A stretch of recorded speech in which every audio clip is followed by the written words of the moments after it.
यानंतर आपल्या पुढे नृत्याविष्कार होईल. आपल्या सर्वांचं जे कुलदैवत जेजुरीचा खंडोबा लग्न झाल्यानंतर किंवा शुभ कार्य झाल्यानंतर कुलधर्म कुळाचार म्हणून आपण या जेजुरीच्या खंडोबाच्या दर्शनाला जातो. वास्तविक पाहता हा खंडोबा शिवाचा अवतार आहे आणि शिवाची मंदिरं म्हणजे मूर्ती रूपात शिव कुठं नाही आहेत, कुठेच तुम्हाला दिसत नाही, ते पिंड रूपात असतात. पण एकच असं ठिकाण आहे कडेपठार की तिथे मूर्ती रूपात माळसा कांता आणि खंडोबा एकत्र आहे. माळसा कांते सकट तिथे खंडोबाच्या रूपात शिव आहे.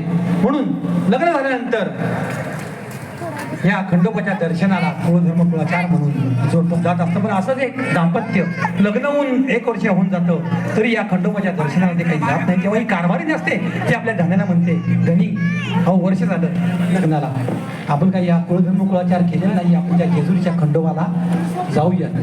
देवाची शुभ कार्य झाल्यानंतर देवाची कृतज्ञता आणि संसारामध्ये सुख लाभावं म्हणून हा कुळधर्म कुळाचार या खंडोबाची भक्ती करतात. धर्मार्थ काम आणि मोक्ष 4 पुरुषार्थ आहेत. तर 4था पुरुषार्थ मोक्ष. या मोक्षाची वाटचाल सामान्य माणसाला संसाराच्या मार्गावर करावं लागते. संसार करत असतानाच परमार्थाची वाटही करावी लागते. प्रपंच करता करताच भगवंताची भक्ती करावी लागते आणि शेवटी मोक्षाची प्राप्ती आपल्याला या खंडोबाच्या भक्तीच्या मार्गातूनच होत असते, खंडोबाची भक्ती करूनच असते.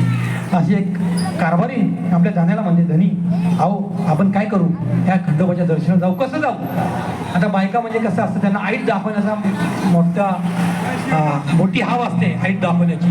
आपण जगाला रुबाब दाखवू. आत्ताचा काळ कसा आहे, 4 व्हीलरमध्ये गेले की माणूस मनात मोठा आहे, खूप मोठा आहे. पण पूर्वीचा काळ तसा नव्हता.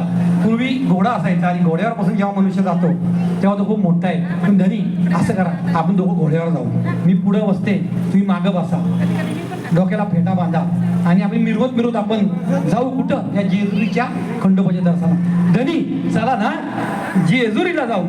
सादर होत आहे नृत्य आविष्कारातून लावणी, चला जेजुरीला जाऊ.